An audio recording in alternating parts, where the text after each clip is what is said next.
Të nderuar televizionistë, përshëndetje, unë jam Flutur Akasa dhe do të jemi bashkë në këtë edicion informativ këtu në Drita Televizion. Ju njohem me zhvillimet e ditës. Kreu i Partisë Demokratike Sali Berisha njoftoi këtë të shtunë për një rezolut kushtuar Shqipërisë, e cila u miratua me unanimitet në forumin e Bashkimit Demokrat Ndërkombëtar në Washington.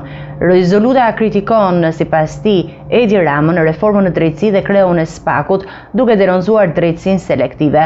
Berisha sqaroi gjithashtu se do të pranojë ndarjen e funksioneve drejtuese në Partinë Demokratike sipas vullnetit të demokratëve. Kreu i Partisë Demokratike Sali Berisha u shfaq këtë të shtunë përpara mediave për të njoftuar një fitore që ai e konsideroi të rëndësishme në fushatën e tij ndërkombëtare për të denoncuar, siç thotë ai, krijimin e një narkoshteti nga ana e qeverisë Rama.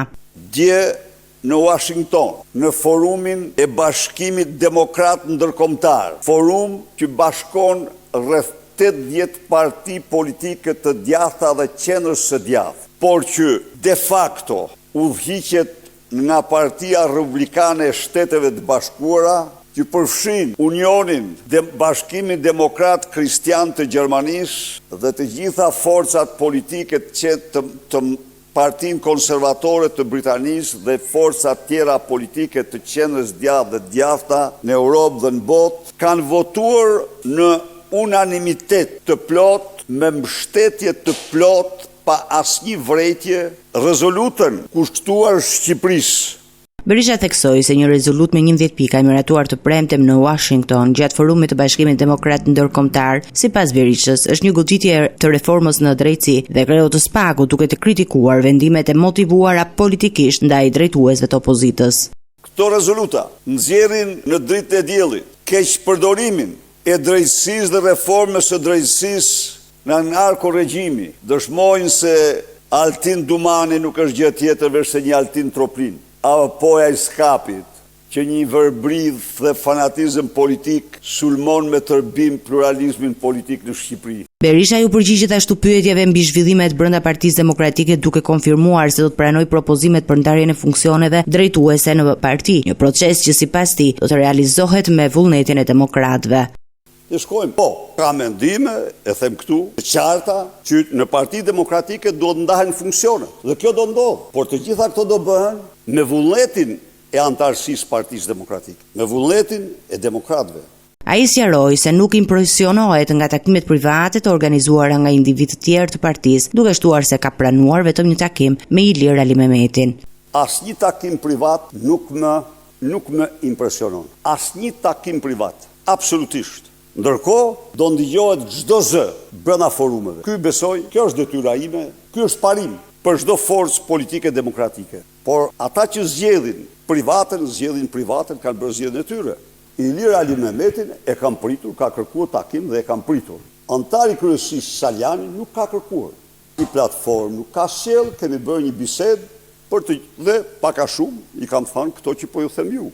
Gjithashtu, Berisha rikujtoi se analiza mbi rezultatet e zgjedhjeve të 11 majit nuk do të bëhej përpara daljes së raportit të Odirit, duke theksuar se një gjë e tillë mund të dëmtonte kauzën e opozitës për të faktuar manipulimin e zgjedhjeve. Ai nënvizoi se qëllimi është të ruhet uniteti i demokratëve dhe të ndërgjegjësohet Bashkia Ndërkombëtare për situatën politike dhe ligjore në Shqipëri.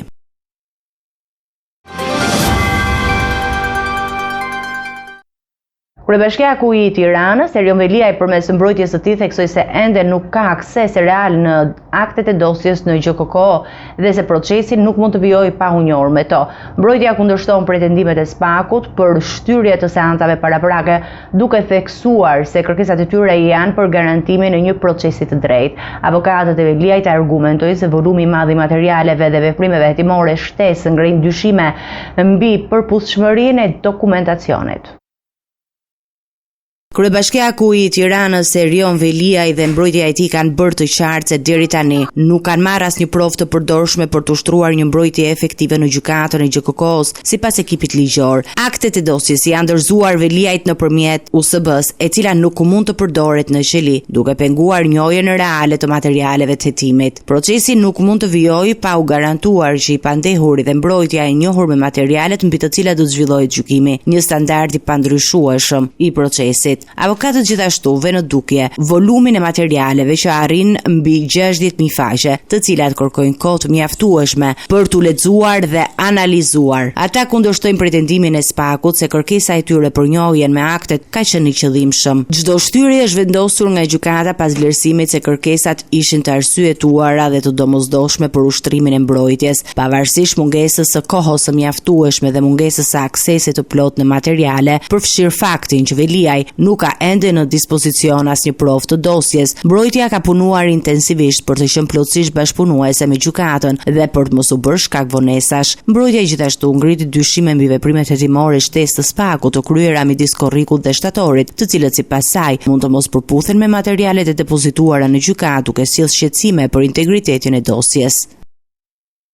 Prokuroria e posaçme ka përfunduar hetimet dhe ka dërguar për gjykim dosjen e 2 të operacionit revansh që përfshin 27 persona të dyshuar, ish deputetin Arben Doka dhe disa të tjerë që akuzohen për vepra të rënda, përfshir vrasje të mbetur në tentativë, armbajtje pa leje dhe përfshirje në grup të strukturuar kriminal. Hetimet zbuluan edhe përfshirjen e ish punonjësve të policisë dhe zyrtarëve të lartë në aktivitetet kriminale.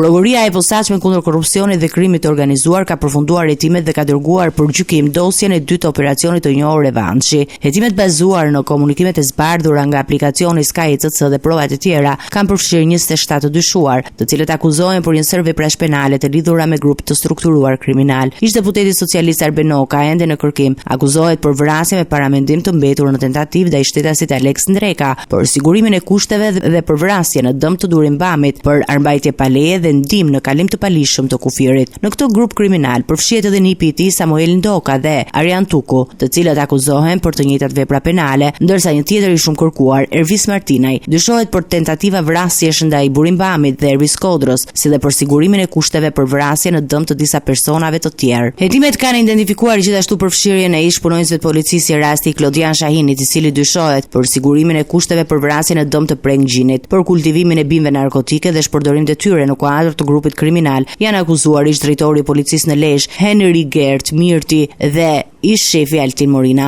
Të arrestuarit Marglen Haka dhe Hektor Xhexhuka po përballen me akuza për 10 vepra penale në episode të ndryshme kriminale. Gjithashtu disa persona të tjerë si Durim Bami, Endrit Dokler, Erlis Duka, Fatmir Hyseni dhe Fatmir Troplini akuzohen për sigurimin e kushteve dhe mjeteve materiale për të kryer vrasje ndaj ish deputetit Arben Doka. Në disa individ të tjerë, shumica nga të dyshuarit ende nuk janë arrestuar, ndërsa SPAK po vjon hetimet për të garantuar zbardhjen e plotë të strukturës kriminale dhe përgjegjësive të secilit individ.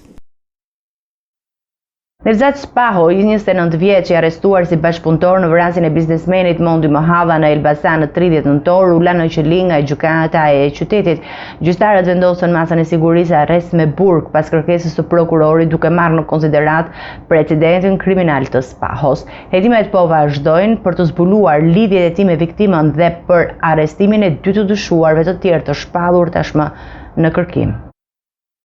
Gjykata e Elbasanit ka vendosur që Nevzat Spaho, 29 vjeç, të qëndrojë në burg si bashkëpunëtor në vrasjen e biznesmenit Mondi Mohalla, ngjarje e ndodhur mbrëmjen e 30 nëntorit në Elbasan. Gjyqtari Eliz Dine pranoi kërkesën e prokurorit Gjert Ceka për caktimin e masës së sigurisë, duke vlerësuar historikun kriminal të riut dhe rrezikun që paraqet për hetimet dhe shoqërinë. Nga hetimet e deri tanishme nuk janë zbuluar ende lidhje të qarta midis Spahos dhe Mohallës, por prova kryesore e çoi policinë drejt tij. Makina e përdorur në atentat, e cila më pas u doq pranë fshatit Mirak të Përveç Spahos, gjykata la në burg edhe Gjino Agon, ortak i biznesmenit i cili dyshohet për bashkëpunim në krim, dhe Kujtim Pisha, 52 vjeç, roje në objektin pranë vendit të ngjarjes për moskallëzim krimi. Policia vazhdon kërkimet për 2 persona të tjerë të shpallur në kërkim, të cilët dyshohet se kanë marrë pjesë në vrasje. Sipas pamjeve të kamerave të sigurisë, atentati u krye nga një person i vetëm, i cili u largua me një mjet tip Audi në drejtim të Librazhdit, ndërsa viktima e njohur gjithashtu si Edmond Hyka mbeti i vrarë në vend. Hetimet e mëtejshme synojnë identifikimin e plot të gjithë të përfshirëve dhe zbardhjen e dinamikës së ngjarjes.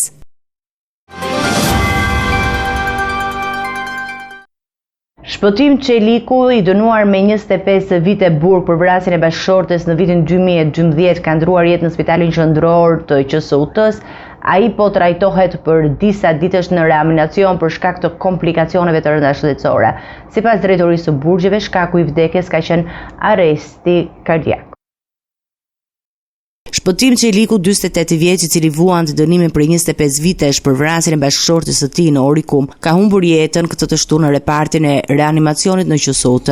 Ai është transferuar nga Spitali i Burgjeve në Shkodër në 15 tetor, pasi gjendja e tij shëndetësore ishte përkeqësuar në djeshëm. Drejtoria e përgjithshme e Burgjeve njoftoi se shkaku i vdekjes ka qenë arresti kardiak, pavarësisht trajtimit të specializuar që po merrte në Qosot. Çeliku është arrestuar 13 vite më parë i akuzuar për një nga ngjarjet më të rënda të dhunës në familje, ku kishte goditur për vdekje bashkëshorten e tij, Manushaqe Çeliku, me mjete të forta në kokë dhe në trup. Çeliku fillimisht mohoi akuzat duke pretenduar se e kishte gjetur gruan pa jetë, por më pas pranoi autorsinë e krimit. Nga dënimi i dhënë Çelikut i kishin mbetur edhe 8 vite 5 muaj burgim. Çifti kishte qenë i martuar prej 16 vitesh dhe ishin prindër të 3 fëmijëve, një djalë 12 vjeç dhe 2 vajzave të moshave 7 dhe 3 vjeç. Ndërkohë Manushaqe ishte në muajin e 6 të shtatzanisë dhe priste të sillte në jetë një djalë tjetër kur ngjarja tragjike ndodhi.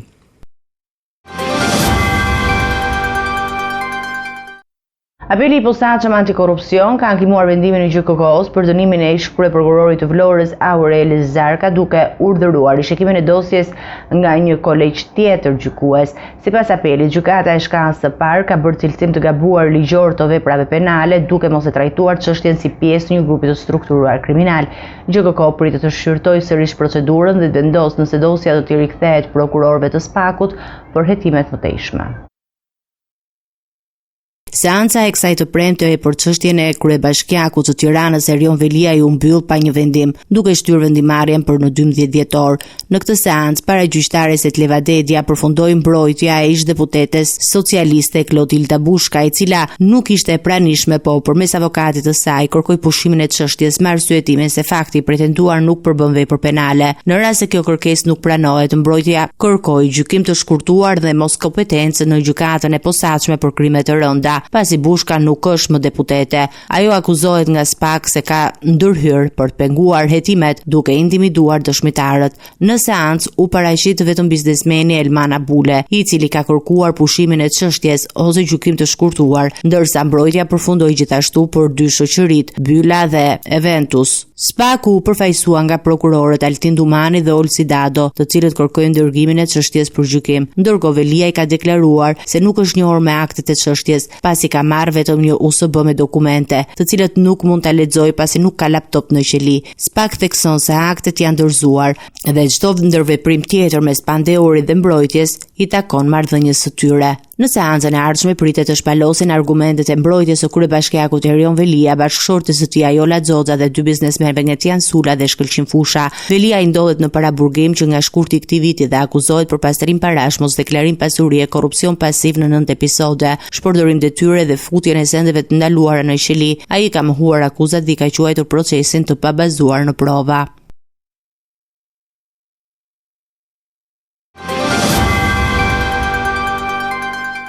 Një 39 vjeçar në fshatin Stajk, vau i Deos, u arrestua nga policia pasi kishte përshtatur një lokal për lojë rafati dhe shpërdorim droge. Gjatë kontrollit u sekuestrua kanabis, letra vigjozi dhe çipsa pokeri, si dhe mjet prerës në banesën e tij.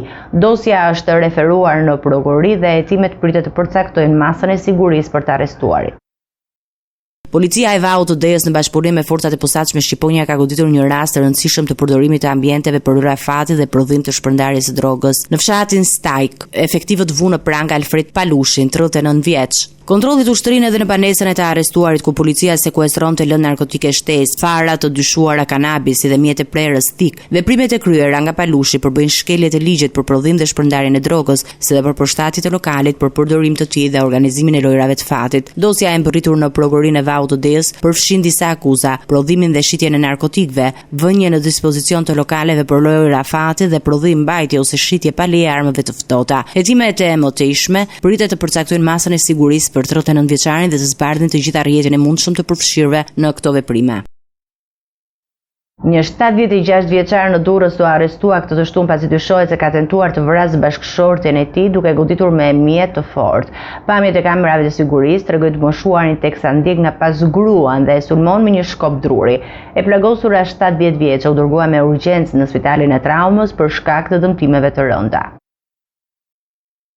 Një ngjarje e rëndë dhune në familje u regjistruar këtë të shtunë në lagjen 17 të Durrësit, ku policia vuri në pranga 76 vjeçarin Ali Roshi. Arrestimi i tij u krye pas njoftimit të banorëve të zonës, të cilët sinjalizuan për një konflikt të dhunshëm mes bashkëshortëve. Sipas burimeve të para hetimore, përplasja mes shiftit dyshohet se lindi për motive të parëndësishme, por situata degeneroi shpejt në agresion fizik. Pamjet e siguruara nga një kamerë sigurie në hyrje të pallatit ku jetonte çifti tregojnë të moshuarin duke ndikur bashkëshorten e tij dhe më pas duke e goditur me një shkop druri. Sulmi ka shkaktuar viktimës plagë të rënda në kokë dhe në pjesë të tjera të trupit. Gruaja 70 vjeçare u transportua menjëherë drejt spitalit të traumës në Tiranë, ku po trajtohet nën kujdesin e mjekëve. Policia bëri të ditur se ndaj Ali Roshit nuk janë regjistruar më parë ankesa për dhunë në familje apo incidente të ngjashme në komunitet, ndërkohë që prokuroria e Durrësit ka nisur procedimin penal ndaj tij. I arrestuari do të dalë përpara gjykatës në orët në vijim për caktimin e masës së sigurisë, ndërsa hetimet pritet të zbardhin dinamikën e plotë të ngjarjes dhe shkakun e konfliktit.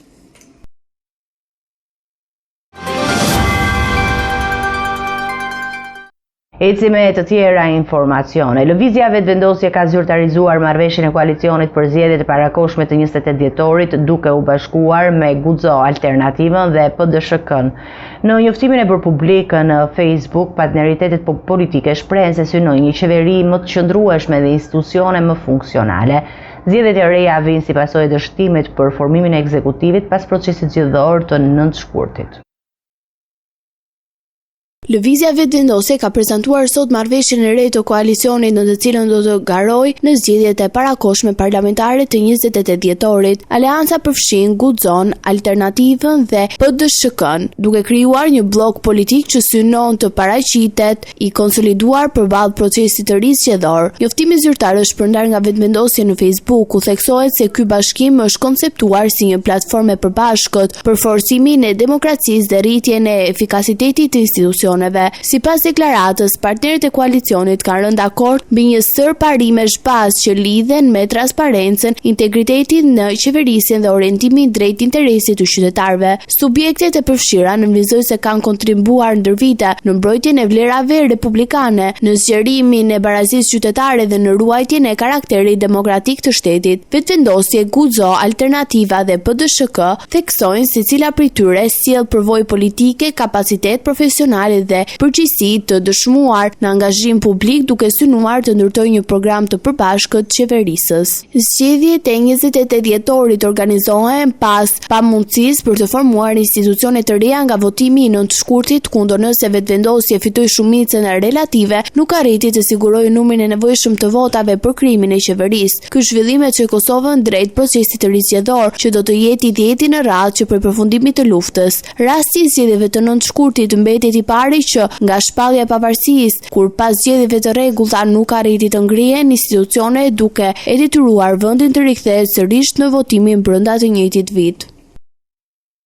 Paneli zgjedhor për ankesa dhe parashtresa ka anuluar vendimin e Komisionit Qendror të Zgjedhjeve, duke lejuar listën serbe që të marrë pjesë në zgjedhjet e parakohshme të 28 dhjetorit. Paneli zgjedhor për ankesa dhe parashtresa, sipas tij, vendimi i KQZ-s është i paplot dhe nuk ishte trajtuar element ligjor të nevojshëm për vlerësimin e subjektit politik. Lista serbe ka cilësuar këtë zhvillim si një fitore të rëndësishme për komunitetin serb në Kosovë.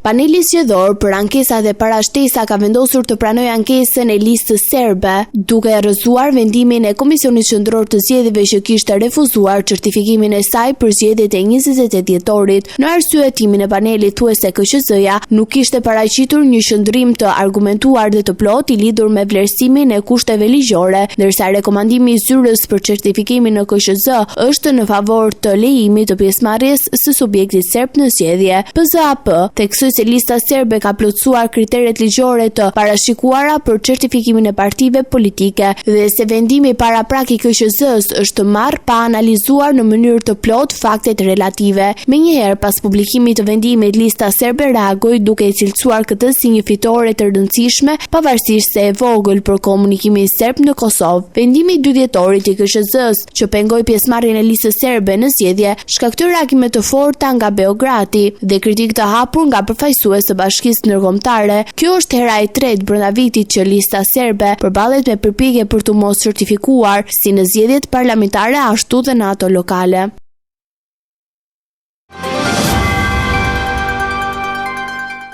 Të nderuar teleshikues, do të kalojmë tek parashikimi i motit.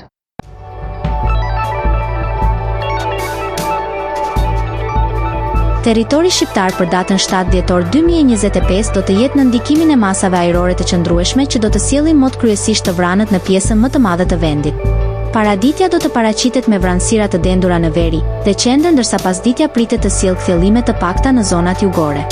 Temperatura minimale pritet të zbresë deri në 4 gradë Celsius, ndërsa ajo maksimale të arrijë deri në 16 gradë Celsius në zonat e ulta dhe bregdetare.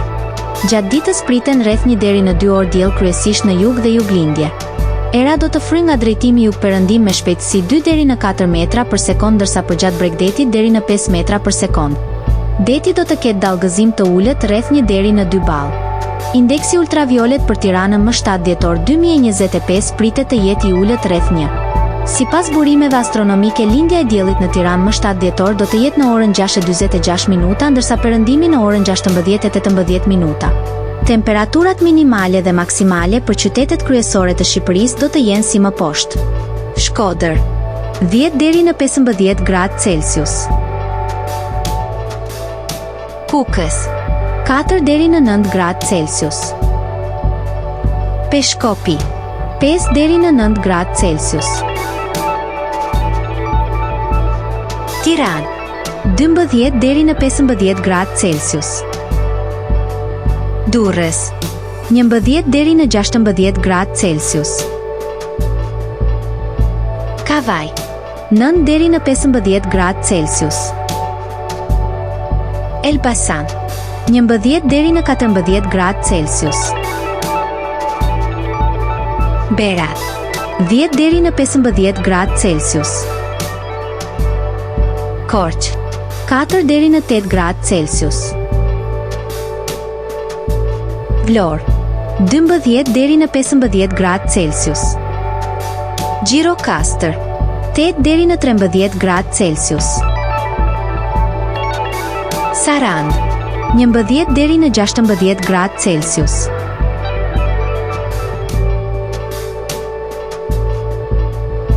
Territori i Kosovës për datën 7 dhjetor 2025 do të jetë në ndikimin e masave të ftohta dhe të lagështa, duke sjellë mot me vranësira të dendura dhe rreshje të izoluara shiu në disa zona. Paraditja pritet të jetë me vranësira të shpeshta në gjithë territorin, ndërsa pasditja do të sjellë rreshje të dobëta shiu në zonat perëndimore. Temperatura minimale pritet të zbresë deri në 1 gradë Celsius, ndërsa ajo maksimale të arrijë deri në 8 gradë Celsius. Era do të fryjë nga drejtimi veri-perëndim me shpejtësi 2 deri në 4 metra për sekond. Indeksi ultraviolet për Prishtinën më 7 dhjetor 2025 pritet të jetë i ulët rreth 1. Sipas burimeve astronomike, lindja e diellit në Prishtinë më 7 dhjetor do të jetë në orën 6:45 minuta, ndërsa perëndimi në orën 16:09 minuta. Temperaturat minimale dhe maksimale për qytetet kryesore të Kosovës do të jenë si më poshtë. Mitrovica 3 deri në 8 gradë Celsius. Podujev 2 deri në 6 gradë Celsius. Skënderaj 2 deri në 7 gradë Celsius. Pej 4 deri në 6 gradë Celsius. Prishtinë 2 deri në 7 gradë Celsius. Gjakov 4 deri në 7 gradë Celsius. Malishev 3 deri në 7 gradë Celsius. Gjilan 2 deri në 7 gradë Celsius. Ferizaj 3 deri në 7 gradë Celsius. Kaçani 1 deri në 7 gradë Celsius. Suhare 3 deri në 8 gradë Celsius.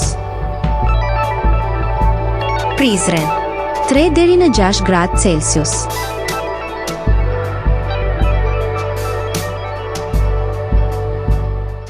Ishte gjithçka e përgatitur në këtë edicion informativ. Për më shumë zhvillime dhe informacione, klikoni në faqen tonë zyrtare drita.tv.